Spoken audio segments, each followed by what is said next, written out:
Ladies and gentlemen, welcome. I'm Josh Strife Hayes, and this is the story of our virtual world, a history of the MMORPG, Part 2.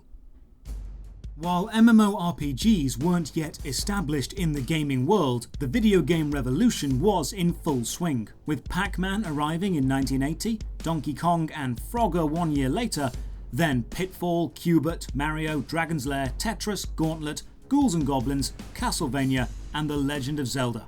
Video games were here to stay. By March of 1986, the prospect of a large-scale MMORPG was possible but not commercially viable. The cost to create, host, and then actually pull revenue from an experimental project of that size would take a brave, talented, and risk-taking company. Enter LucasArts. Founded by George Lucas of Star Wars fame, LucasArts had only developed 3 games so far: the sports game Ball Blazer, the first-person shooter Rescue on Fractalis, and the maze-like fantasy adventure The Eidolon. With the gaming landscape rapidly evolving, LucasArts had a goal: to develop the first large-scale, commercially successful online community. Working with developers Randy Farmer and Chip Morningstar, the project will be developed for the Quantum Link Internet service on the Commodore 64 and known as Habitat. By now, video game graphics had moved past the text-based ASCII art and entered the 8-bit era, allowing us to see Donkey Kong, Mario, and Link as graphical representations. However, while more multi-user dungeon games had been created, none of them had taken the graphical leap, and this is what Habitat would focus on. Randy would later describe Habitat as a multi-participant online virtual environment, a cyberspace. Each participant or player would use a home computer to access the host system and be an intelligent, interactive client. Habitat was set in modern times and used a side-scrolling viewpoint, with each player or NPC standing and able to face left, right, towards or away from the camera. Each avatar could be visually customized, making it one of the earliest games to allow players to change how they would appear to other players. Text would be displayed in a speech bubble at the top of the screen. Because of the graphical user interface, or GUI, the game didn't need large chunks of descriptive text, so could focus on dialogue. The gameplay itself was basic, but the variety of interactions possible made Habitat stand out. Players could trade with other players and haggle over the price of items, allowing items and in-game money to be swapped from player to player. Players could rob other players or even be killed. This almost total freedom led to players themselves creating in-game laws and ethical codes about what is and is not acceptable, then developers moderating the game while playing on invincible avatars.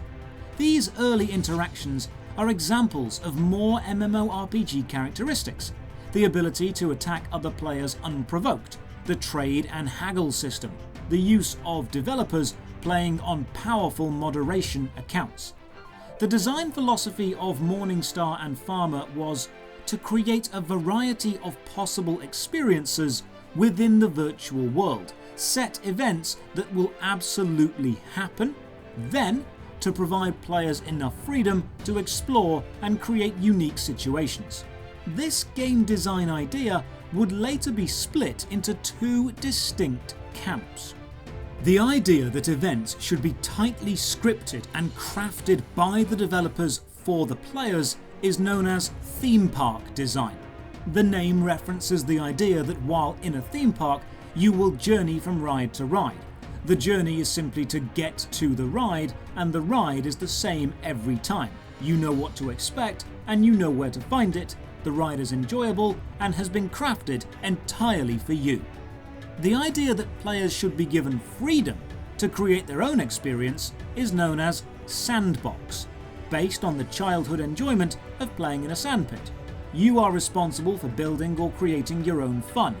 The tools to have fun are provided: the sand itself, a bucket, a spade, one of those sit-on diggers, but the actual fun is in the creation of situations. not enjoying what the developer has crafted for you. Habitat was groundbreaking at the time, a multi-user dungeon set in the modern day with an 8-bit graphical interface allowing player-to-player interaction from chat to trade to robbery. Habitat also features what is likely the first case of a developer accidentally giving a player an overpowered item. One in-game event features players running away from developers in a maze. The developers are all armed with insta-kill guns. However, one developer while doing this forgot to turn his unlimited health on, was killed by a mob of players, and the gun looted from their corpse. The insta-kill gun was then lost in the virtual world, owned by a player somewhere. Habitat was ahead of its time in many ways. Being played on the Commodore 64 reduced its audience, and needing an active internet connection reduced it even further. Video games at the time were focused on the console market, with Atari and Nintendo battling for dominance. Habitat was proof that a large-scale online world could exist. Player interaction within the world could exist, and it could have video game standard graphics. Unfortunately, with the high cost of entry and limited player base, along with the sandbox and theme park gameplay philosophies clashing, likely arrived several years too soon. With the technology capable but the execution lacking, developers knew online games could work. They just needed to find the right mix of gameplay mechanics to truly make the MMORPG. Kesmai Studios had been watching Habitat and had seen how the online gaming world was ripe and ready for some action. So several years after developing Maze War, they decided to take shooting to the masses. Kesmai had improved the lifespan of Maze War by adding shooting, and they planned to do the same thing with online games. In 1988, they released Air Warrior, a tactical dogfight simulator. The game used simple wireframe graphics similar to Maze War to show the cockpit of a fighter plane and the ground below. One big advantage Air Warrior had over Habitat was the amount of consoles able to play it. Air Warrior would see releases on Windows, Amiga, Atari ST, CD-TV, and Mac. Air Warrior would play over internet provider Genie, with the Genie servers hosting the game. Clients could connect to the server and take to the skies to battle other players. Due to internet costs at the time, Air Warrior would cost over $10 per hour to play. So why is a tactical dogfight simulator on a list of MMORPGs? Well, because of the numbers. Air Warrior allowed hundreds of players to connect to the server at once, then all play together in the same virtual space. Players flying planes or driving tanks could shoot down other players or capture strategic points on the map. Hundreds of players, all playing in real time. This dwarfed Maze War's 8-player limit and showed both developers and players that video games could be an action-packed social experience, not simply a virtual space to exist in. 2 months later, in March of 1988, Habitat would shut down due to poor profits. Lucas Games would reduce the game size and running costs, then re-release it as Club Carib, but this didn't have the same cultural or market impact as Habitat. Running an online game was extremely expensive compared to crafting a regular offline video game. In a regular game development cycle, the game is created, released, and sold. Then the profit is calculated based on the amount sold versus development costs. It's easy to see which games sell well and which games don't. However, in the online gaming worlds, the development cycle never stops. Players may buy the game and then play it for many years. These players are a constant drain on resources, developer time, with the player base demanding new game content constantly. This is the first example on this list of a studio closing an online game due to poor profits, and it absolutely will not be the last. 3 years later, the fantasy elements of online games would be firmly established. Most video game fans will associate the name Neverwinter Nights with the award-winning 2002 PC adventure game, and while that was a fantastic game, it's not the original. In 1991, Beyond Software would work with developer Don Daglow to bring the Dungeons & Dragons rule set to the online world and release Neverwinter Nights.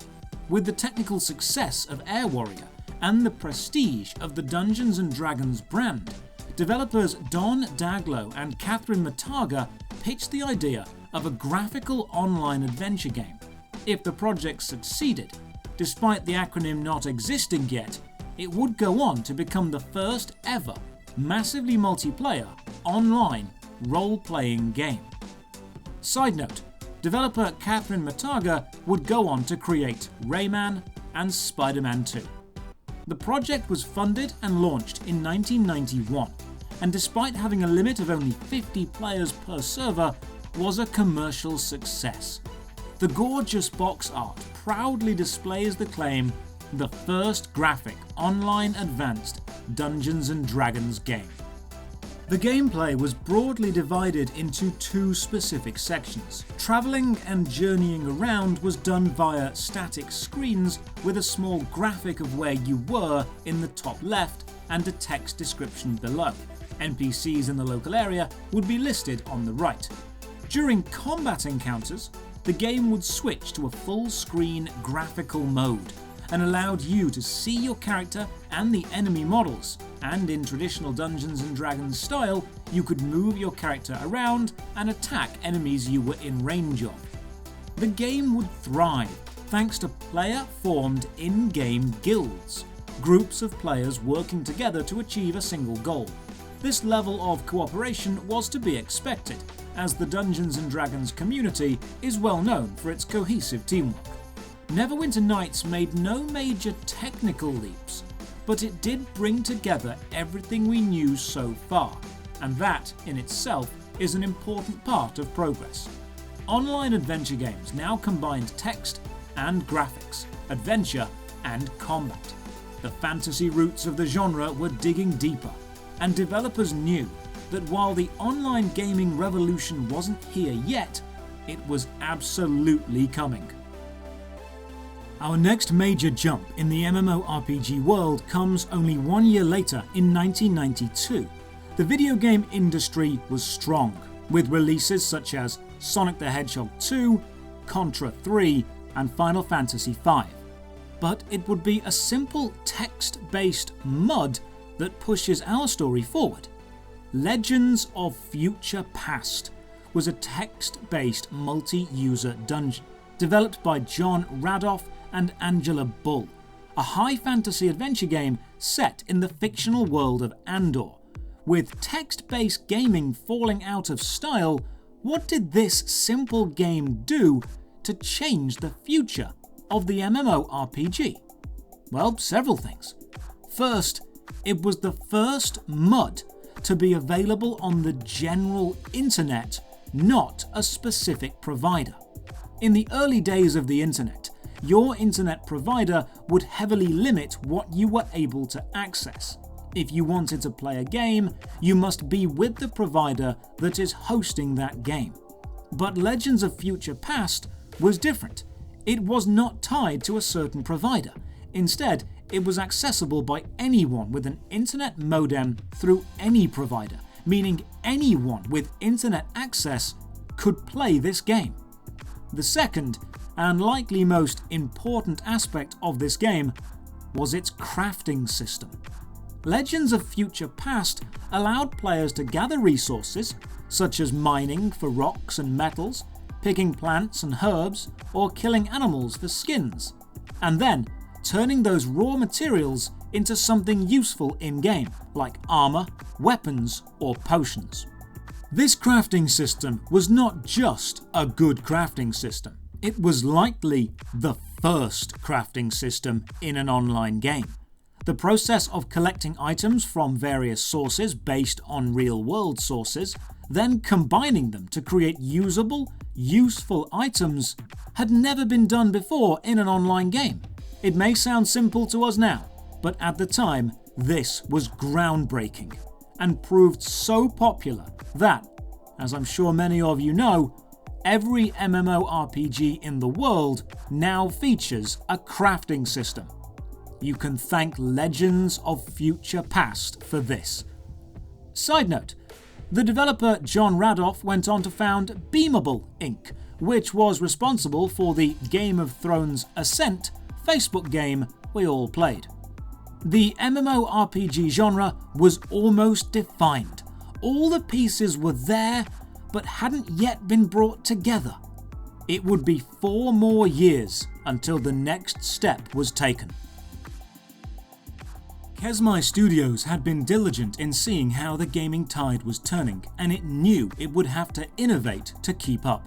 They took their 1985 game Island of Kesmai and updated it to Legends of Kesmai, replacing the bland user interface with a brightly coloured sidebar, changing the ASCII graphics to 16-bit sprites, and rebuilding the dungeons in glorious atmospheric tiles.